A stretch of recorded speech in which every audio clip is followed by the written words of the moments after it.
لله رب العالمين والعاقبة للمتقين والصلاة والسلام على أشرف الأنبياء والمرسلين وعلى آله وأصحابه أجمعين ومن تبعهم بإحسان إلى يوم الدين. أما بعد فأعوذ بالله السميع العليم من الشيطان الرجيم. بسم الله الرحمن الرحيم. لقد كان لكم في رسول الله أسوة حسنة لمن كان يرجو الله واليوم الآخر وذكر الله كثيرا. جناب صدر مجلس، علماء کرام اور سامعین خواتین و حضرات، السلام علیکم ورحمۃ اللہ وبرکاتہ. حضرات، آج کی اس مجلس کے انعقاد کرنے کی غرض و غایت یہ ہے، نبی مکرم حضرت محمد رسول اللہ صلی اللہ علیہ وآلہ وسلم کی سیرت طیبہ کے مختلف پہلو، عنوانات، ان کے متعلقہ ہی آپ کے سامنے باتیں رکھی جائیں. مجھے بھی یہی حکم ہوا تھا کہ سیرت النبی کا جلسہ ہے اور ہمارا یہ پروگرام ہوتا ہے اجتماعی، اسی حوالے سے ہی آپ نے معروضات پیش کرنی. قرآن مقدس کی جو آیت میں نے آپ کے سامنے تلاوت کی ہے، آپ دل جمی کے ساتھ غور فرمائیں. علماء کی، خطیبوں کی، قراء اور حفاظ کی کثرت ہے. قرآن مجید کے الفاظ ہیں لقد کان لکم فی رسول اللہ. یہ جو کلمات ہیں کہ تمہارے لیے رسول اللہ میں بہترین سیمپل و نمونہ ہے. یہ فی رسول اللہ کیا شے ہے؟ فی اقوال رسول اللہ، فی افعال رسول اللہ، فی نہار رسول اللہ، فی لیل رسول اللہ. بعض ذرا سمجھیں، رسالت علیہ السلام کے قول، نبی علیہ السلام کے افعال، نبی علیہ السلام کی راتیں، آپ کے دن، آپ کے فتوے، آپ کی غمی، آپ کی خوشی، یہ تمام چیزیں ہمارے لیے سیمپل و نمونہ ہیں. اور ایسا نمونہ ہے کہ جس کو اللہ تعالیٰ نے خوبصورت اور اچھا اور بے مثال فرمایا ہے. تو ظاہر ہے اس انداز کو اگر ہم اپنائیں گے تو اسی رستے پہ جائیں گے. اگر اس رستے کو چھوڑا جائے گا تو ظاہر ہے وہ بے راہ روی ہوگی، کجی ہوگی، اور اس کو مستقیم راستہ نہیں کہا جائے گا. میں گزارش کرتا ہوں، سیرت کا جو لفظ ہے اس کو پہلے ہم سمجھ لیں کہ سیرت کہتے کسے ہیں. قرآن مجید کے اندر لکھا ہوا ہے موسیٰ علیہ الصلوۃ والسلام کا سب سے زیادہ نام قرآن مجید کے اندر اللہ تعالیٰ نے بیان کیا ہے. تفصیل میں نہیں جاؤں گا، صرف میں نے تھوڑا سا حوالہ دینا ہے. جب وہ مدائن کی طرف گئے اللہ کے حکم سے، وہاں حضرت شعیب کے گھر ٹھہرے اور وہ عدت میعاد پوری فرمائی. واپس میں اپنی زوجہ کو لے کر جب راستے میں آئے تو رب العالمین نے ان کو منصب نبوت سے نوازا، اور اس کی تفصیل قرآن مجید کے اندر ہے. جب اس وادی مقدس میں انہوں نے قدم رکھا تو رب العالمین نے فرمایا انک بالواد المقدس طوی، یہ مقدس وادی ہے، آپ یہاں تشریف لائیں، لہذا اپنے جوتے اتارو. جوتے اتارے اور پھر فرمایا کس طرح کرو کہ تیرے ہاتھ میں جو آسا اور ڈنڈا ہے اس کو زمین پہ پھینکو. وہ پریشان ہو گئے، پتہ نہیں کون مجھے آوازیں دے رہا ہے، کون کہہ رہا ہے، کیا ہو رہا. ٹھیک، جب انہوں نے اپنے ہاتھ والا آسا زمین پہ پھینکا تو وہ اژدہا بن گیا، سانپ بنا بولا. اب وہ اس سے ڈر گئے، چونکہ وہ انسان تھے، حضرت آدم کی نسل سے تھے. یہ حضرت آدم کی اولاد کے اندر یہ فطری تقاضا ہے کہ وہ خوفناک چیز ہے کہ وہ ڈرتے بھی ہیں، خوش بھی ہوتے ہیں. وہ جوان بھی ہوتے ہیں، بوڑھے بھی ہوتے ہیں، فوت بھی ہوتے ہیں، کھانا بھی کھاتے ہیں، زمین پہ چلتے بھی ہیں. یہ ساری باتوں پر آپ نے تھوڑا تھوڑا خیال کرنا ہے تاکہ مسائل کو، دلائل کو، عقائد کو بھی آدمی ساتھ ساتھ درست کرتا چلا جائے، موازنہ بھی کرتا جائے، تقابل بھی کرتا جائے. جب وہ ڈرے، رب العالمین نے فرمایا آپ ڈرے نہیں، خذھا ولا تخف سنعیدھا سیرتھا الاولی، آپ اس کو پکڑو اور ڈرو نہیں. خذھا ولا تخف سنعیدھا سیرتھا الاولی، یہ تھا میرا صرف حوالہ دینا مقصود. اس کو پکڑو، ڈرو نہیں، ہم اس کو پہلی حالت میں بدل دیں گے. سیرت کا معنی ہے حالت. پیغمبر صلی اللہ علیہ وسلم مسکرائے کس طرح ہیں، اب سن رہے تھے بڑی اچھی باتیں، اور ہمارے شاعر صاحب نے، چودھری صاحب نے تو انداز ہی بدل کے رکھ دیا ہے. حالات کا، عمل کا، کردار کا، عقیدے کا، زندگی کی خوبصورت سمتوں کے اس کے اندر اشارے موجود تھے. سمجھنے والا کسی نے کہا تھا، اے اہل نظر ذوق نظر خوب ہے لیکن جو شے کی حقیقت کو نہ سمجھے وہ نظر کیا ہے. کسی اور کہنے والے نے کہا تھا، عزت اسی کی اہل نظر کی نظر میں ہے، عزت اسی کی اہل نظر کی نظر میں ہے، سب کچھ بشر میں ہے جو محبت بشر میں ہے.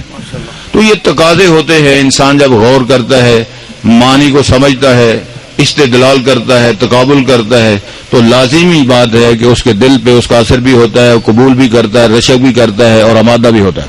چلیں، سیرتھا الاولی ہم بیان کرنا چاہ رہے ہیں. سیرت النبی آپ کے علم میں ہے صلی اللہ علیہ وسلم، آپ کے علم میں ہے کہ آپ غار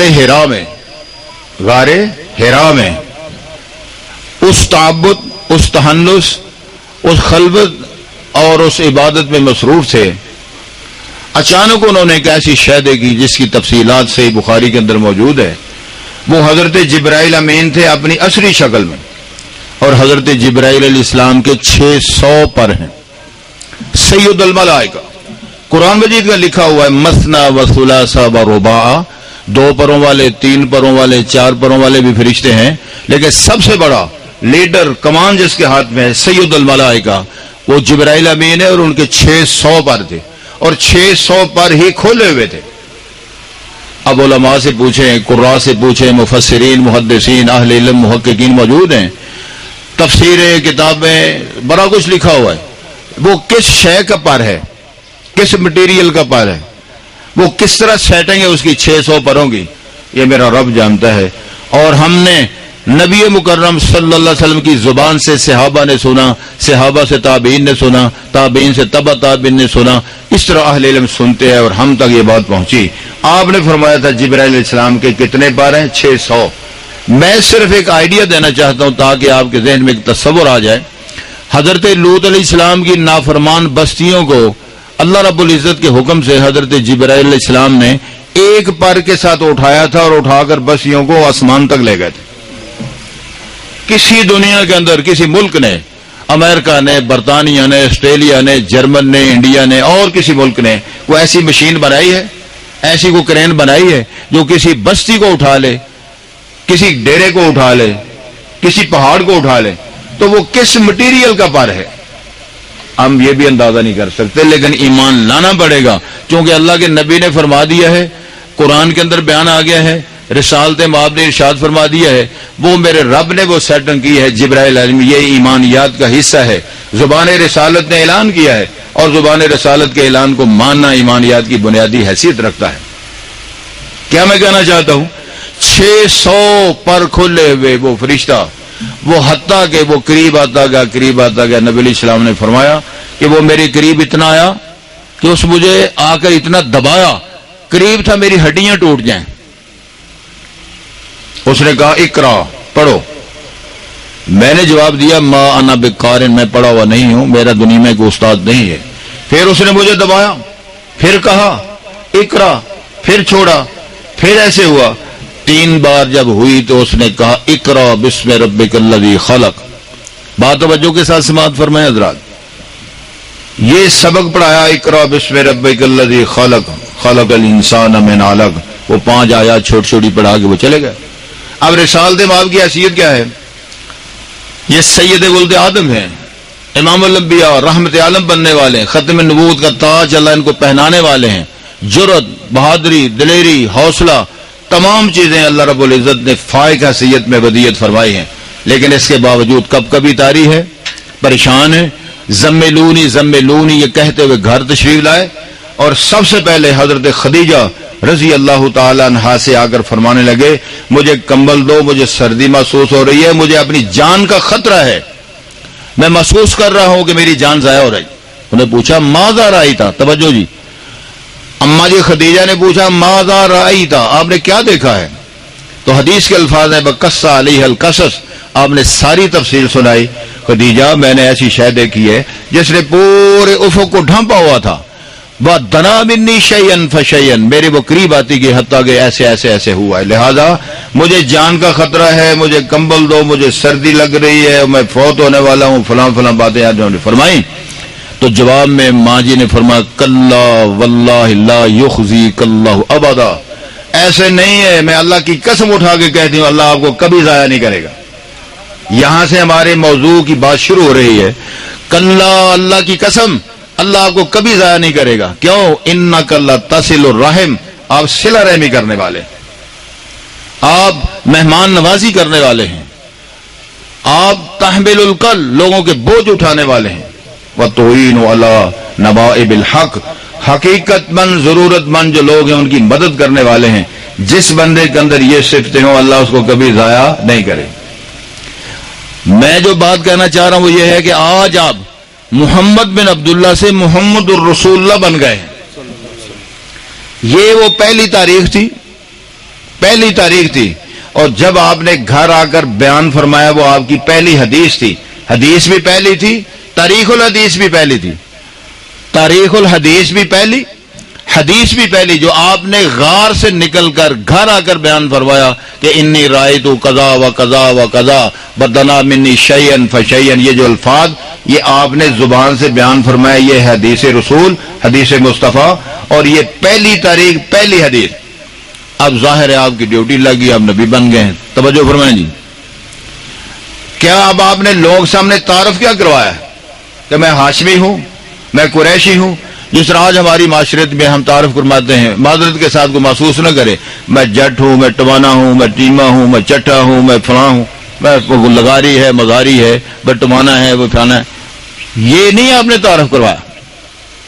آپ نے یہ تعارف کروایا ہے کہ کیف وجدتمونی صادقا ام کاذبا، لوگوں میں نے آپ کے اندر 40 سال گزارے ہیں، 40 سال کے اندر بندے کی حیثیت، اس کے قول، اس کے فعل، اس کے انداز اور اس کے بیانات اور اس کے صلہ رحمی، معاملاتی زندگی، سوچ، سب چیزیں معلوم ہوتی ہیں اور لوگ اچھی طرح جانتے ہوتے ہیں۔ آپ نے فرمایا میں نے 40 برس گزارے، کیف وجدتمونی صادقا ام کاذبا، بنیادی بات بیان فرمائی، بتاؤ میں سچا ہوں یا جھوٹا ہوں۔ جس بندے کی زندگی میں سچ نہیں ہے وہ بڑا بن جائے، سکالر بن جائے، امام بن جائے، خطیب بن جائے، چیئرمین بن جائے، وزیر بن جائے، گورنر بن جائے، جو جی چاہتا ہے بن جائے، جو رہے گا جھوٹے گا جھوٹے۔ اور امام الانبیاء کا فرمان ہے ما یزال الرجل یکذب حتی یکتب عند اللہ کذابا، جو آدمی ماں کے ساتھ، باپ کے ساتھ، بیوی کے ساتھ، لوگوں کے ساتھ، سٹیج پر، کاروباری زندگی میں، منڈیوں، بازاروں، چوکوں میں جھوٹ بولتا رہتا ہے، ایک دن آتا ہے کہ اس کا نام کذابوں، دجالوں میں لکھا جاتا ہے۔ امام الانبیاء نبی مکرم کی سیرت پاک کا پہلا سبق، پہلا آپ نے حوالہ پوچھا تو حوالہ دینے والے، شہادت دینے والے کون ہیں؟ اپنی برادری ہے، سارے لوگ کھڑے ہیں، رشتہ دار بھی ہیں، غیر رشتہ دار بھی ہیں، مشرکین عرب ہیں اور مکہ مکرمہ کی وادیاں ہیں۔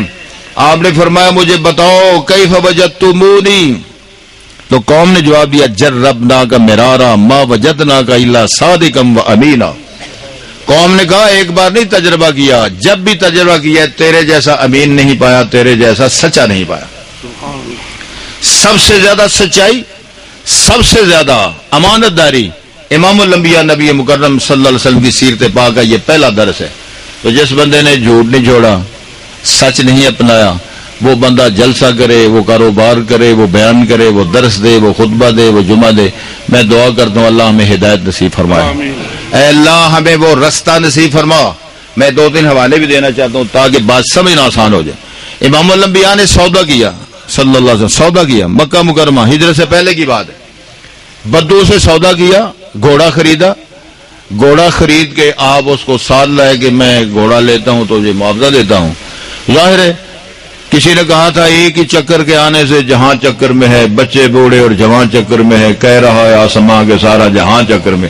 کاروبار کر کے دیکھو تو آپ کو پتہ چلے، رشتہ ناتا کر کے دیکھو آپ کو پتہ چلے، اور اس کے بعد کاروبار کرو، آپ کو سفر کرو، آپ کو پتہ چلے یہ بندے کی حیثیت کیا ہے۔ کسی نے برگلایا اور تیرا سودا تیری سلسلہ یوں کیسے ہو، کہنے لگا میں نے سودا ہی نہیں کیا۔ بات سمجھ رہے ہو؟ رسالت مآب نے سودا کیا، بدو کہتا ہے میں نے آپ سے سودا ہی نہیں کیا۔ اب ایک طرف امام الانبیاء، ایک طرف وہ ظاہر ہے مکے کا رہنے والا بدو، وہ کہتا ہے جی میں نے سودا کیا ہی نہیں۔ امام الانبیاء اس کی شکل دیکھ رہے ہیں، بھئی سودا تو کیا ہے۔ اب وہ کہتا ہے تجربے کے لیے یہاں عقیدہ بھی ٹھیک کرنا ہے، بدو کا عقیدہ کیسا ہے اور ہمارے عقائد کے اندر کتنے فرق ہیں۔ اس کا یقین ہے اس بات کا کہ جب میں نے سودا کیا تھا میں تھا اور یہ محمد صاحب تھے اور تیسرا بندہ کوئی نہیں تھا۔ اور ہم کیا کہتے ہیں، حضرت بھی ہیں یہاں موجود، تو سٹیج پہ مولوی صاحب بات کر رہے ہیں، حضرت بھی موجود ہیں۔ حضرت کی موجودگی میں نہ کوئی تقریر کرنی چاہیے، نہ نماز پڑھانی چاہیے، نہ کوئی پڑھا سکتا ہے۔ حضرت اجازت ٹھیک ہے۔ رسالت مآب نبی مکرم صلی اللہ علیہ وسلم سے جب اس نے کہا کہ اگر میں نے آپ سے سودا کیا ہے تو گواہ پیش کرو۔ اب رسالت مآب صلی اللہ علیہ وسلم دیکھ رہے ہیں یار سودا میں نے کیا ہے، وہاں تو بندہ موجود کوئی نہیں تھا، تو میں کہاں سے گواہ لاؤں۔ نبی مکرم کا ایک صحابی جس نے کلمہ پڑھا ہے، کفر چھوڑا ہے، شرک چھوڑا ہے، امام الانبیاء کی دین کی تعلیم کی اس نے رکنیت حاصل کر لی ہے، اس کا نام ہے حضرت خزیمہ بن ثابت رضی اللہ تعالیٰ ادھر کھڑے ہیں، نبی پاک کی بات بدو کی بات مکالمہ سن رہے ہیں۔ وہ آئے سامنے، جب بدو نے مطالبہ کیا گواہ پیش کرو، حضرت خزیمہ نے اگر شہادت دی میں گواہی دیتا ہوں، شہادت دیتا ہوں کہ میرے پیغمبر محمد الرسول اللہ تیرے سے سودا کیا ہے۔ آپ نے بدو کو چھوڑا اور اپنے صحابی خزیمہ کی طرف آپ نے رخ پھیرا اور آپ نے فرمایا خزیمہ جب میں نے سودا کیا تھا تو وہاں موجود نہیں تھا، تو نے تصدیق کس بات کی، کس بنیاد پر کی ہے؟ تو اس نے جواب دیا بے تصدیق کا یا رسول اللہ، اللہ کے نبی اے محمد صلی اللہ علیہ وسلم، چونکہ میں نے آپ کا کلمہ پڑھا ہے تو کلمہ جس کا پڑھا جائے اس کی تفتیش نہیں کی جاتی، اس کی تائید کی جاتی ہے، اس کو مانا جاتا ہے، اور اس کی نہ تحقیق نہ تفتیش، اس کی گواہی کو شہادت کو قبول کیا جاتا ہے۔ اس لیے میں نے شہادت دی ہے کہ میرے پیغمبر نے کبھی جھوٹ نہیں بولا، انہوں نے سودا کیا ہے، بات سچی ہے۔ تو رسالت مآب صلی اللہ علیہ وسلم نے اپنے صحابی کی شہادت کی بنیاد پر اس کو جو سند دی ہے، اہل علم اچھی طرح جانتے ہیں، آپ نے فرمایا آج کے بعد میرا صحابی خزیمہ جب شہادت اور گواہی دے کسی اور شہادت کی ضرورت نہیں ہے، اس کی شہادت دو شہادتوں کے برابر ہے۔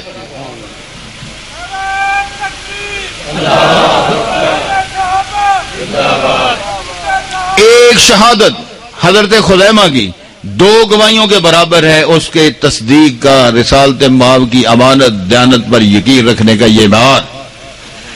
توجہ فرمائیں جی، بات کو تھوڑا سا آگے لے جانا چاہتا ہوں۔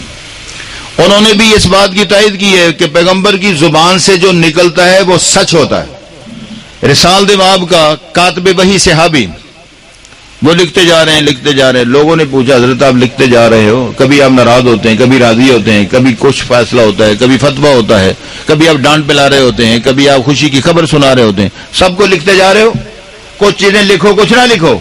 صحابی نے عرض کیا میں یہ رسالت مآب اپنے استاد گرامی سے پوچھ کر آپ کو بتاؤں گا۔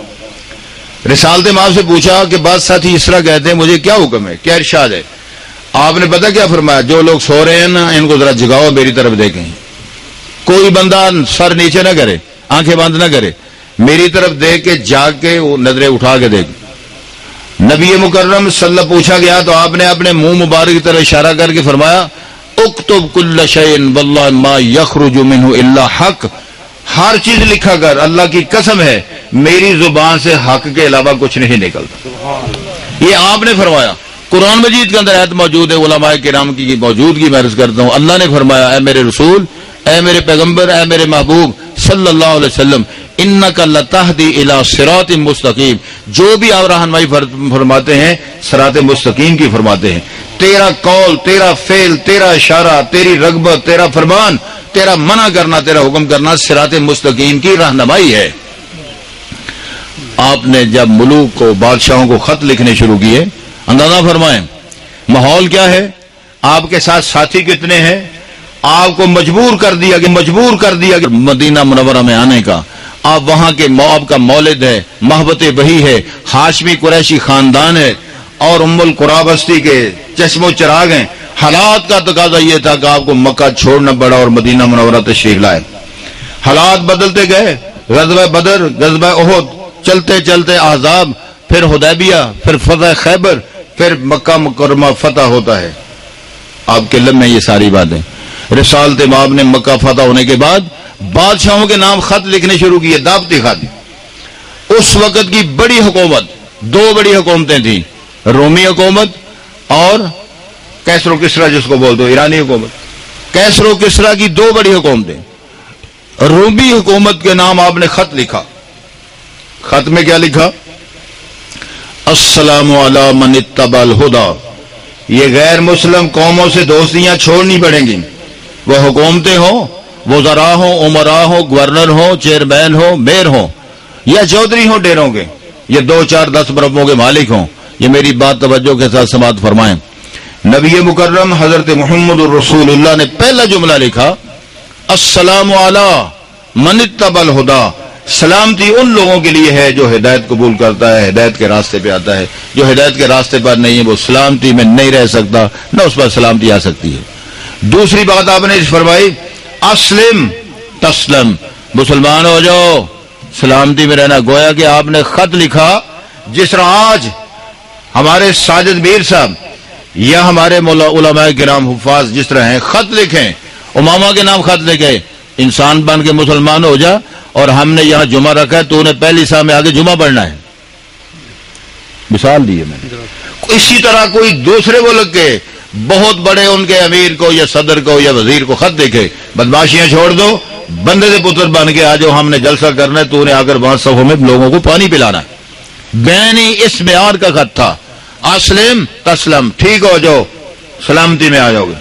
پریشان ہو گئے، وہ کہنے لگے عجیب بات ہے بھائی، یہ بدو لوگ، پینے کے لیے ملتا نہیں، کھانے کے لیے ملتا نہیں، بکریاں چرانے والے، صحراؤں میں رہنے والے یہ لوگ ہمیں دھمکیاں دے رہے ہیں۔ اور ساتھ فرمایا، یا اہل الکتاب تعالوا الی کلمۃ سواء بیننا وبینکم الا نعبد الا اللہ ولا نشرک بہ شیئا۔ آؤ شرک چھوڑ دو، توحید کی امانت ہے سینوں میں ہمارے۔ حضرت صاحب کہا تھا نا کسی نے، اے آسماں 100 بار کر چکا ہے تو امتحان ہمارا، باطل سے مٹنے والے اے آسمان نہیں ہم، 100 بار کر چکا ہے تو امتحان ہمارا۔ توحید کی امانت سینوں میں ہے ہمارے، آسان نہیں مٹانا نام و نشان ہمارا۔ یہ خط لکھا، وہ پریشان ہو گئے، یار یہ ہمیں کھاتا ہے، یہ کون ہے، کس نے نبوت کا دعویٰ کیا ہے، وہ محمد صاحب کون ہے اور ان کے حواری کون ہے۔ اس نے فرمان جاری کیا، ہمارے ملک کے اندر کوئی اس علاقے کے یا اس حکومت کے یا وہاں کے رہنے والے کوئی لوگ ہیں، حسن اتفاق، توجہ فرمائیں جی، حسن اتفاق یہ ہے کہ سردار ابو سفیان کی قیادت میں تجارتی قافلہ گیا ہوا تھا وہاں۔ ظاہر حکومتوں کو علم ہوتا ہے، ہماری بے بسی کا عالم یہ ہے کہ ہمارے ملک کے اندر دہشت گردی ہوتی ہے، ہمیں یہ نہیں پتا ایران سے ہے، ہمیں یہ نہیں پتا راہ کا انڈیا کا ہے، ہمیں یہ نہیں پتا وہ کس ملک کا ہے۔ ہمارے ملک کے اندر ساری خرابیاں کر کے لوگ چلے جاتے ہیں، ہم ڈگ ڈگی بجاتے رہتے ہیں، لوگوں سے پوچھتے رہتے ہیں کون آیا، کون مرا، کس نے مارا، کیا ہوا۔ توجہ فرمائیں جی، پتہ چلا کہ ہمارے ملک کے اندر عربوں کا ایک تجارتی وفد آیا ہوا ہے، اس طلب کرو، اطلبوہم، فرمان جاری ہو گیا، وہ لوگ آ گئے، اور اس میں سردار ابو سفیان، توجہ کریں، چودھری بھی ہے، سردار ہے، اور ام حبیبہ اس کی بیٹی نبی پاک کی زوجہ ہے، باپ کافر ہے، بیٹی مسلمان ہے، امت کی روحانی ماں بن چکی ہے، نبی پاک کی بیوی ہے، یہ رشتہ بھی ہے رسالت ماب کے ساتھ اس کا، اور اس وفد کا وہ لیڈر بھی ہے، قائد بھی ہے۔ جب پیش ہوئے، اس نے کہا جی ان میں سے کوئی سب سے زیادہ اس بندے کا جس نے نبوت کا دعویٰ کیا ہے، جس کو محمد بن عبداللہ کہتے ہیں، صلی اللہ علیہ وسلم، یہ اس کا قریبی رشتہ دار ہے، تو باقی وفد کے لوگ ہیں۔ اس نے کہا ادھر لاؤ، مجمع جمع، یہودی عیسائی علماء پوپ پادری جمع، یہ ہے میرے پیغمبر کی سیرت کا خوبصورت منظر، یہ میرے بزرگ خوبصورت چہرے، دین کے ساتھ وابستگیاں رکھنے والے یہ ذمہ دار حضرات بزرگ، یہ توجہ کے ساتھ سماعت فرمائیں. مجمع لگ گیا، جس طرح ہماری سٹیج بنی ہوئی ہے، سٹیج لگ گیا، وہ لوگ وفد کے طور پہ کھڑے کر دیے گئے، اور ان کے جو امراء ہیں اور ان کے علماء جو ہیں اہل علم وہ بھی سارے بیٹھے ہوئے ہیں. ترجمان کے ذریعے پوچھا جا رہا ہے کہ یہ بندہ جو ہے، میں نے اس بندے کے بارے میں تیرے سے سوال کرنا ہے جس نے نبوت کا دعویٰ کیا ہے. اگر یہ بندہ سچا بیان دے، یہ سچ بولے تو تائید کرنا، اگر یہ جھوٹ بولے تو دوسرے لوگوں سے کہا اس کی تردید کرنا اور کہنا یہ جھوٹ بول رہا ہے.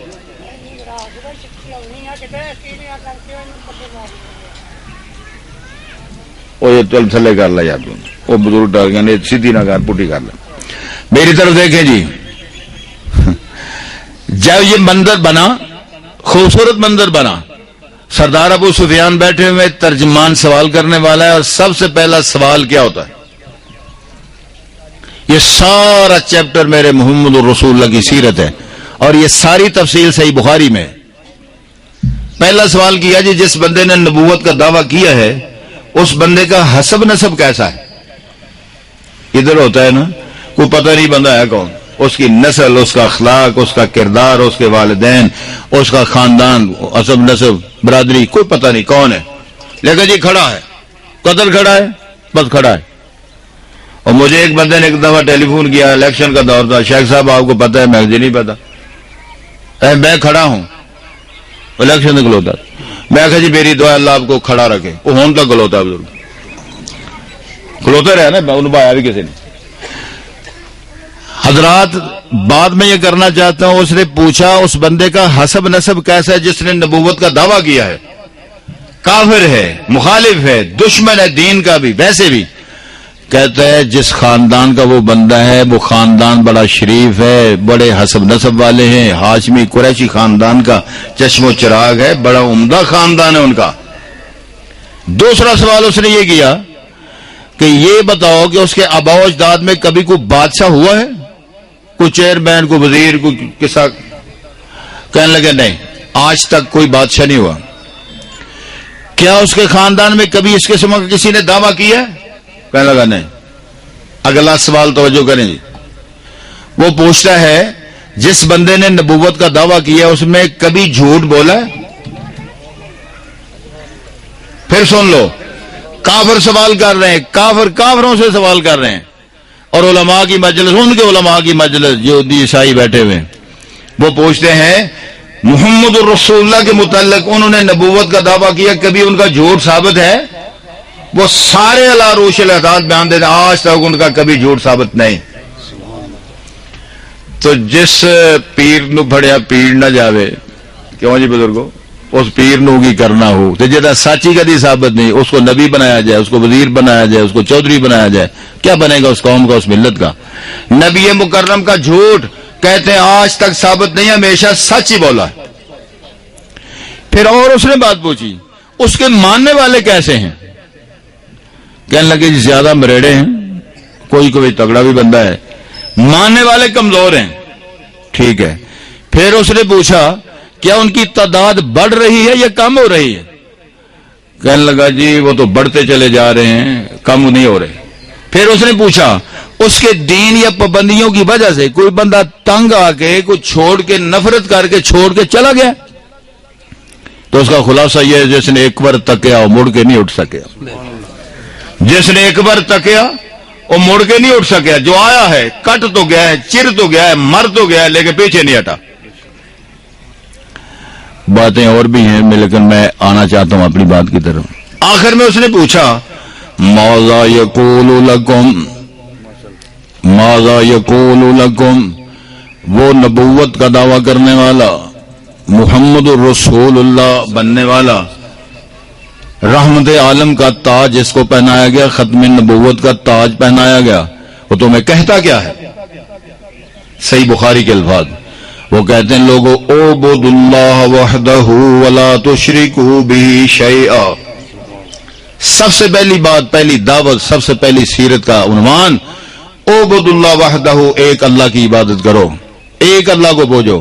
اس میں قبروں کی تردید، بزرگوں کی تردید، جتنے سیلیاں سرکار، حضرت سیلی سرکار، کاما والی سرکار، دمڑیاں والی سرکار، کھوتے شاہ، کوڑے شاہ، مندری شاہ، جو کچھ بھی ہے اس کی تردی اعبد اللہ وحدہ ہو. وہ جو مر گیا فوت ہو گیا اس کو آپ نے دفن کیا، اب اس کو سجدہ شروع کر دیا. بتوں سے تم کو امیدیں، خدا سے نا امیدی، مجھے بتا تو صحیح کافری اور کیا ہے. تینوں پتر دیتا ذات الہی نہیں، تو دیندی پھرے دہائی نہیں، میری پیرا نے بوٹی لائی. حضرات غور فرمائیے، یہاں بولے من یشاء اناسم و یہاں بولے من یشاء الذکور. اے بزرگ اشارہ کر رہے تھے، حضرت یوسف علیہ السلام کے بھائیوں نے کنویں میں پھینکنا چاہا نہیں، پھینکا، رسا کاٹا، اور یہ اس کو مارنا چاہا اور اس کو ختم کرنا چاہا.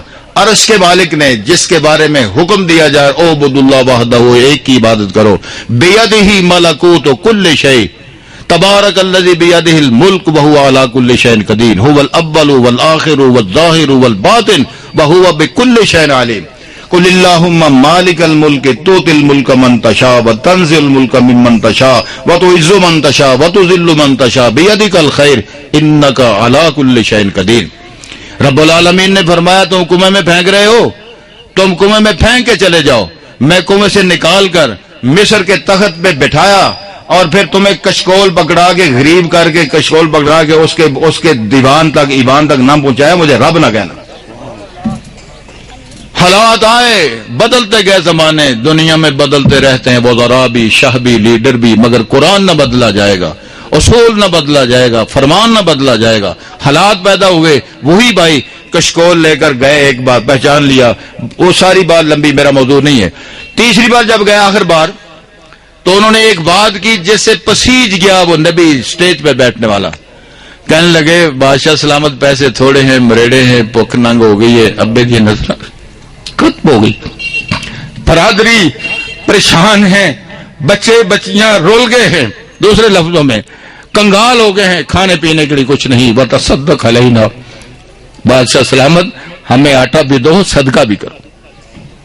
پیغمبر کا دل پسیج گیا، میرے بھائی، میرے بھتیجے، میرا خاندان، میرا باپ ان حالات میں ہے، لیکن ان کو پتہ نہیں کہ یہ ہمارا بھائی ہے جس کو ہم نے کنویں میں پھینکا تھا، جس کو کنویں میں پھینکا تھا. یہ تخت کا مالک وارث بنا ہوا، زینت بنا ہوا. توجہ فرمائیں جی. یوسف علیہ السلام نے سوال کیا، هل علمتم ما فعلتم بیوسف واخیہ اذ انتم جاہلون. سیدنا یوسف علیہ السلام نے پوچھا اپنے بھائیوں سے، کیا تم جانتے ہو جب تم یوسف اور اس کے بھائی کے ساتھ جو تم زیادتیاں کرتے رہے ہو، جب تم جاہل تھے تمہیں پتہ ہے؟ وہ 10 بھائی عدالت میں کھڑے ہیں، پریشان ہو گئے، یار یہ کیا مسئلہ ہے، یہ تو کنعان کی بات ہے، ہم ملک شام کے رہنے والے، یہ مصر کے بادشاہ کو ہمارے گھر کی بات کس نے بتائی؟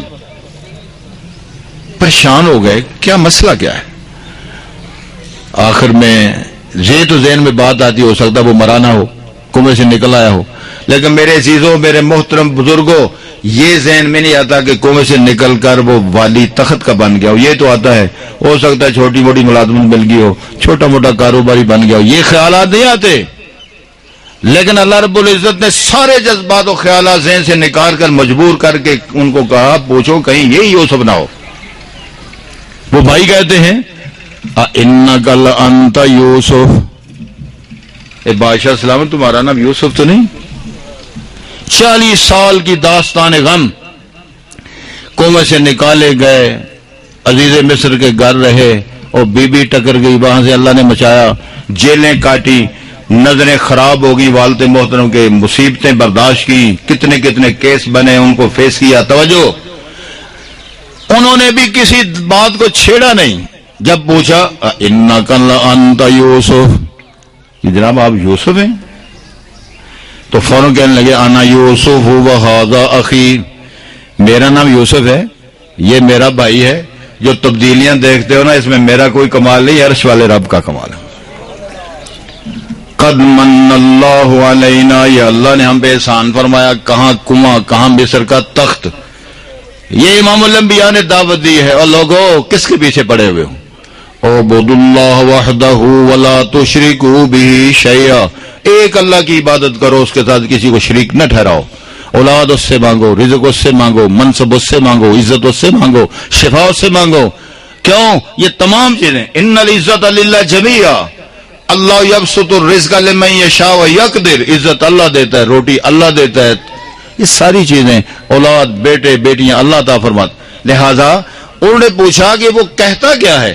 انہوں نے کہا جی وہ یہ پہلی بات کہتے ہیں وہ اعبدوا اللہ وحدہ، ایک اللہ کی عبادت کرو۔ دوسری کیا کہتے ہیں؟ ولا تشرکوا بہ شیئا، ولا تشرکوا بہ شیئا، اس کے ساتھ کسی کو شریک نہ ٹھہراؤ۔ میں ایک چھوٹی ساری بات عرض کرنا چاہتا ہوں۔ امام الانبیاء کا فرمان ہے بیت اللہ کی چھت پر کوئی نماز نہیں ہوتی۔ بیت اللہ کی چھت کے اوپر، کیوں جی آپ سب؟ بیت اللہ کی چھت کے اوپر شیخ الحدیث نماز پڑھے، صحابی پڑھے، نبی پڑھے، نماز نہیں ہوتی۔ علامہ مشرف کے دور میں انہوں نے ایک دفعہ مولویوں پر تنقید کر کہا یہ مولوی تو جا ہی نہیں سکتے، پابندیاں یا مریڑے بیچارے پیسے نہیں ہوتے، تو میں کعبۃ اللہ کی چھت پہ بھی چڑھا ہوں۔ عجیب پریشانی آئی مجھے، میں کہ دسو حبل بت تو کئی برس اوپر رہا، حبل بت کتنے سال کعبۃ اللہ کی چھت پہ گڑا ہوا تھا۔ میں نے کہا علامہ صاحب آپ کو یہ بھی نہیں پتا چھت پہ چڑھنے کی فضیلت کیا ہے؟ حبل بت تو کئی برس اوپر رہا ہے۔ اور امام الانبیاء نے جب مکہ فتح ہوا تو حضرت علی کے ذریعے اس کو نیچے گرایا تو وہ بت کا بت ہی نیچے گرا، کوئی شے اس کے پلے نہیں تھی۔ چھت کے اوپر چڑھنے سے بات نہیں بنتی، وہ نیلی چھت والے کو سجدہ کرنے سے بات بنتی، تو وہ اس کی چھت پہ چڑھ گئے ہو۔ شرک نہیں کرنا، اللہ تعالیٰ کے ساتھ کسی کو شریک نہیں ٹھہرانا۔ ایک اور مثال دیں تو چونکہ ماحول ہے سادہ، اب صاحب ان کی اجازت بھی ہے مجھے۔ رسول اللہ صلی اللہ علیہ وسلم کے صحابی بیان کرتے ہیں یا رسول اللہ جو میرا معبود تھا نا، میرا معبود، وہ میں نے اس کو چھوٹا سا معبود میں نے بنایا ہوا تھا، تو کھیتیوں میں رکھا، مدینہ کے رہنے والا تھا صحابی، تو میں نے اس کو رکھا ہوا تھا کھیتوں میں، کھیتی باڑی سے فارغ ہو گئے، کاروبار سے فارغ ہو گئے، میں پھر چلو چاٹو دے دی لا لینا۔ ایک دن میں آیا اپنے بزرگ کی عبادت کرنے کے لیے، تو میں نے دیکھا وہاں دو لومبڑ پھر رہے ہیں۔ لومبڑ نہیں ہوتے؟ میں نے سوچا پتہ نہیں یہ سالانہ عرس پہ آئے ہوئے ہیں یا کیا پروگرام ہے، میں یہ سوچ ہی رہا تھا تو ایک لومبڑ میرے بزرگ کے اوپر نہ چڑھ گیا۔ اب مجھے بڑا غصہ آ رہا ہے کہ میرا بزرگ، میرا بابو تے لومبڑ اتنے جا چڑھا ٹپوسی مار کے، تو میرے بزرگ نے بڑے دا کھ نہیں چڑھنا۔ میں سوچ رہا تھا تو اس نے میرے بزرگ کے سر کے اوپر بول کرنا شروع کر دیا، پیشاب دیسی زبان، بالا یہ بولو تربی زبان ہے نا، اس نے پیشاب شروع کر دیا۔ میرے بڑا غصہ آیا، یار عجیب مسئلہ ہے، اور میرا اتنا نیک سادہ بزرگ تھلے بولے نہیں، وہ اتر گیا تو دوسرا چڑھ گیا، تو دوسرے نے بھی وہی کاروبار کیا جو پہلے نے کیا تھا، وہ بول کر کے وہ بھی تتر ہو گیا، وہ بھی دوڑ کے دونوں، میں ادھر کھڑا رہا، میں چنگا میرا ببو تے دو لومبڑا کو پیشاب کرا کے تاریاں وگدیاں نے پہ دے بہرے، پھر میں چھتر لا لیا، میں چھتروڑ کی تھی اپنے بزرگ دی، وہ میرے کو چھتر کھا دے۔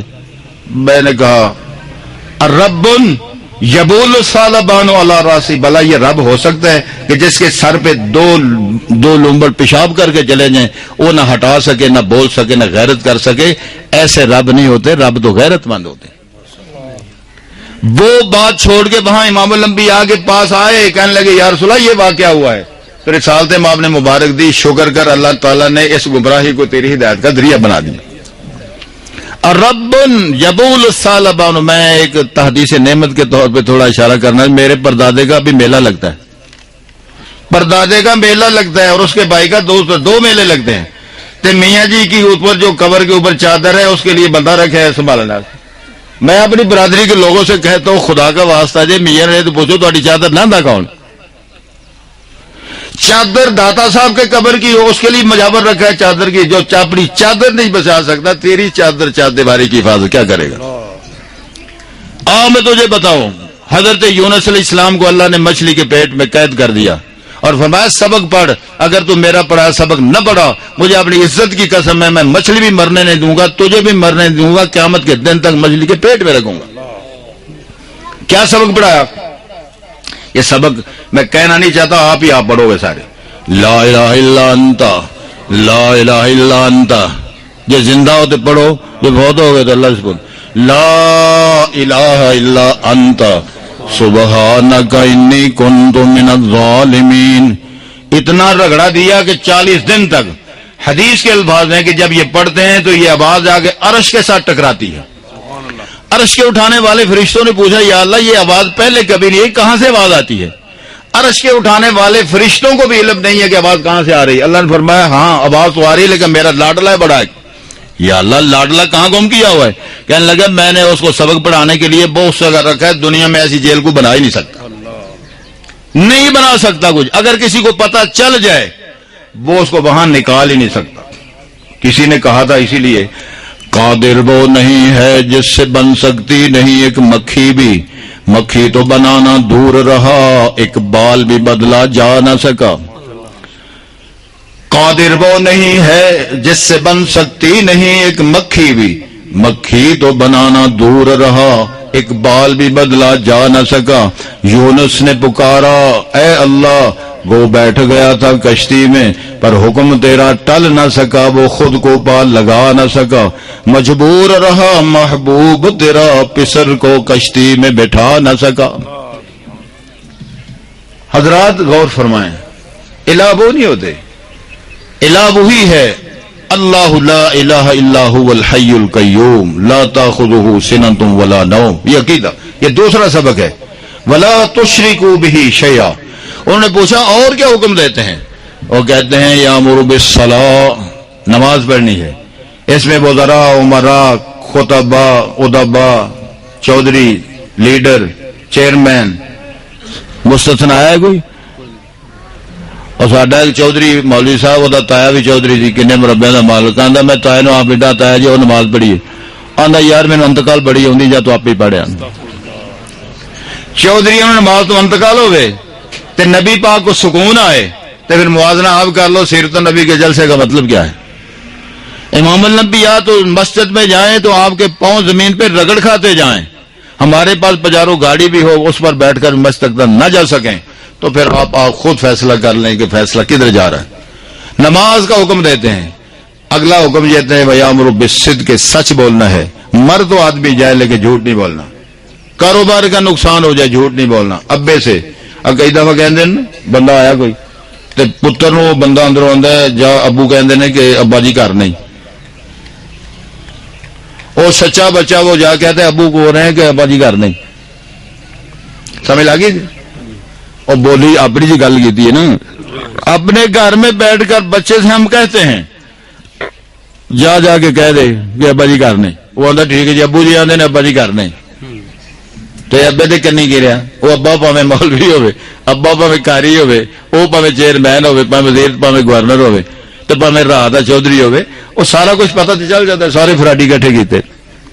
اگلی بات فرمایا وَيَأْمُرُ کس کا حکم دیتے ہیں؟ بالعفاف, لنگوٹا سیکھ رکھنا ہے. عفت اور پاک دامنی رکھنی ہے. تو عفت پاک دامنی کا نقشہ آپ کے سامنے ہے نا.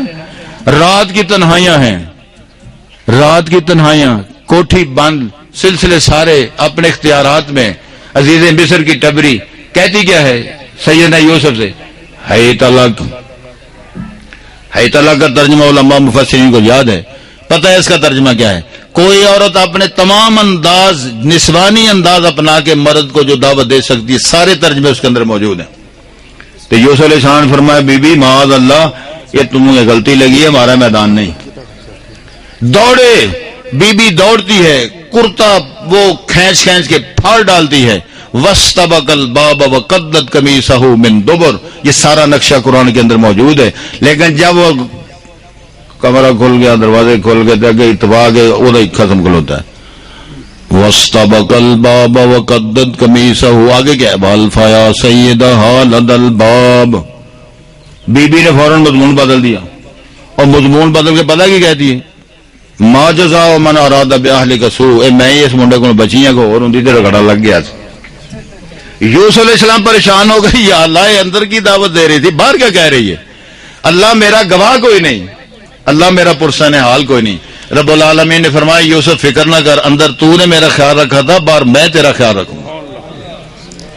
تو پھر اللہ تعالیٰ نے قرآن بنایا, اس وقت کی شہادتیں دی اور قانون بنایا. سورہ یوسف کے اندر قیامت تک وہ پڑھا جاتا رہے گا.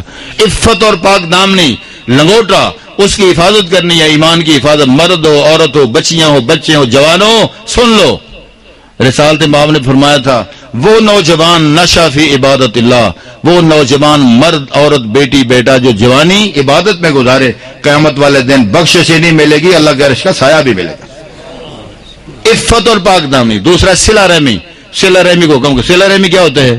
جس طرح وہ اشارے ہو رہے تھے کہ ماں کو کس طرح بلانا ہے، ابے کو کس طرح بلانا ہے۔ ایک بھائی ہے اس کے ساتھ وہ کلام نہیں کرتا، قطع کلامی ہے، لیکن فیس بک پر اس نے 1000 فرینڈ بنائے ہوئے، ابے نہ السلام علیکم کوئی نہیں، تیارہ بیلیاں نہ روزہ کے روٹیاں کھا رہا ہے، بیوی کی بات کو مانتا ہے لیکن ماں کے ساتھ سلام لینا بھی پسند نہیں کرتا۔ یہ درس خلاصہ ہے سیرت کا۔ میں یہ عرض کرتا ہوں اگر یہ 5 باتیں جو 4-5 باتیں بنتی ہیں یہ اپنا لیا جائے، ساری سیرت مصطفیٰ کا خلاصہ، ایک اللہ کی عبادت، توحید، شرک کی نفی، نماز، سچائی، عفت، پاک دامنی، صلہ رحمی، ان کو اپنا لیا جائے، ساری زندگی کا خلاصہ ہے۔ حضرات اپنے رشتہ داروں کے ساتھ، اپنے سسرالیوں کے ساتھ، اپنے چچاؤں کے ساتھ، ماموں کے ساتھ، خالاؤں کے ساتھ، ان تمام عزیز و قارب رشتہ داروں کے ساتھ آپ نے حسن سلوک بھی کرنا ہے، اپنے لنگوٹے کی حفاظت رکھنی ہے، سچ بولنا ہے، نماز ادا کرنی ہے اور شرک سے دور رہنا ہے۔ توحید کا درس جس طرح کے امام الانبیاء کا فرمان، خلاصہ کلام یہ ہے کہ یہ سیرت مصطفیٰ رب العالمین نے ارشاد فرمایا لقد کان لکم فی رسول اللہ اسوۃ حسنہ لمن کان یرجو اللہ والیوم الآخر۔ شرط یہ ہے کہ وہ اللہ کی ملاقات کی یقین و امید رکھتا ہو، آخرت پر اس کا یقین ہو، وذکر اللہ کثیرا، اللہ تعالیٰ کو کثرت کے ساتھ وہ یاد کرتا ہو، اس کی تحمید تمجید تسبیح بیان کرنے والا ہو۔ اس کے لیے خوبصورت سیمپل نمونہ امام الانبیاء کے قول، آپ کے فعل، آپ کا کردار، آپ کا قیام، آپ کی تہجد، آپ کی غمی، آپ کی خوشی، آپ کے فتاوے، یہ تمام چیزیں اسوہ حسنہ سیمپل نمونہ ہے۔ میری دعا ہے اللہ سامعین کو، سامعات کو، مردوں کو، جوانوں کو، مجھے اور آپ سب کو، سامعین کو اللہ نبی پاک کی سیرت، نبی پاک کا کردار، آپ کے فتاوے اور آپ کے احکامات کو سن کر سمجھ کر عمل کرنے کی توفیق فرمائے۔ میری دلی دعا ہے اللہ تمام بیماروں کو صحت عطا فرمائے، ہمارے مرحومین کو اللہ جنت فردوس عطا فرمائے، جو نوجوان دین کے قریب نہیں ہے اللہ ان کو دین کے قریب کرے، جو والدین کے نافرمان ہیں وہ ماں باپ کے فرما بردان بنے، اور جو لوگ بے نماز ہیں میری دعا ہے کہ اللہ تعالی ہمیں سچا پکا نمازی بنائے، جو لوگ حلال خور نہیں ہیں میری دعا ہے اللہ تعالیٰ ان کو حلال رزق نصیب فرمائے۔ اقول قولی ھذا واستغفر اللہ، سبحان ربک رب العزت عما یصفون وسلام علی المرسلین والحمد للہ رب العالمین۔